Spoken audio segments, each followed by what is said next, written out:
Andhra Pradesh assembly ఎన్నికల్లో Tollywood hero Janasena అధ్యక్షుడు power star Pawan Kalyan చారిత్రాత్మక విజయం సాధించారు. ఆంధ్రప్రదేశ్కి 4వసారి ముఖ్యమంత్రి చంద్రబాబు నాయుడు గారు అయ్యారు. కాగా ఆ రాష్ట్ర ఉప ముఖ్యమంత్రిగా పవన్ కళ్యాణ్ ప్రమాణ స్వీకారం చేశారు. ఈ ప్రమాణ స్వీకారోత్సవంలో ఓ వ్యక్తి అందరి దృష్టిని ఆకర్షించింది. మనం మాట్లాడుకుంటున్న వ్యక్తి పవన్ కళ్యాణ్ 3వ భార్య అన్నా లెసినోవా. అవును, ఆంధ్రప్రదేశ్ కొత్త ప్రభుత్వ ప్రమాణ స్వీకారోత్సవానికి అన్నా లెసినోవా కూడా అక్కడే ఉండి నిరంతరం తన ఫోన్లో ఫోటోలు దిగింది. తన భర్త ప్రమాణ స్వీకారం చేస్తూ ఉండగా వీడియో తీసుకుంది. అన్నా లెసినోవా ఒక రష్యన్ మోడల్. 1980లో రష్యాలో పుట్టింది. అనేక సౌత్ సినిమాలకు కూడా పనిచేసింది.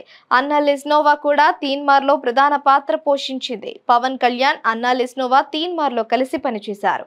ఈ సినిమా షూటింగ్ సమయంలో ఇద్దరు ప్రేమించుకున్నారు. దీని తరువాత ఇద్దరు పని వేళల్లో కలిసి జీవించడం ప్రారంభించారు. ఆ తర్వాత 2013లో ఇద్దరు పెళ్లి చేసుకున్నారు. 2017లో అన్నా లెసినోవా పవన్ల కుమారుడు మార్క్ శంకర్ పవనోవిచ్ జన్మించాడు. అన్నా లెసినోవా మొదటి భర్తతో విడాకులు తీసుకోవడం జరిగింది. విడిపోయిన తరువాత అన్నా లెసినోవాకు పవన్ కళ్యాణ్ తో రెండవ వివాహం జరిగింది. అయితే మొదటి భర్త ద్వారా కలిగిన సంతానంగా ఓ అమ్మాయి ఉంది. పేరు అంజనా పావ్నోవా. గత ఏడాది వీరిద్దరి మధ్య మనస్పర్ధలు వచ్చాయని, విడిపోతున్నారని పుకార్లు కూడా వచ్చాయి. వారిద్దరూ విడివిడిగా జీవిస్తున్నారని ప్రచారం కూడా జరిగింది. తెలుగు స్టార్ హీరో వరుణ్ తేజ్, లావణ్య త్రిపాఠి నిశ్చితార్థం జరిగినప్పుడు ఈ రూమర్ వెలుగులోకి వచ్చింది.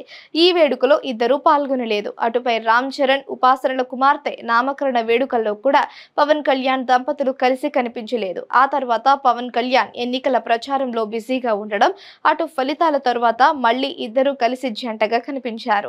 ప్రస్తుతం ఆంధ్రప్రదేశ్ ఎన్నికల సమయంలో అన్నా లెసినోవా మరియు ఆమె కుమారుడు అకీరా నందన్లకు పవన్ కళ్యాణ్ స్వాగతం పలకడంతో ఈ పుకార్లకు తెరపడింది. ఈ సమయంలో అన్న హారతి కూడా ఇవ్వడంతో పుకార్లకు ఫుల్ స్టాప్ పెట్టినట్లయింది.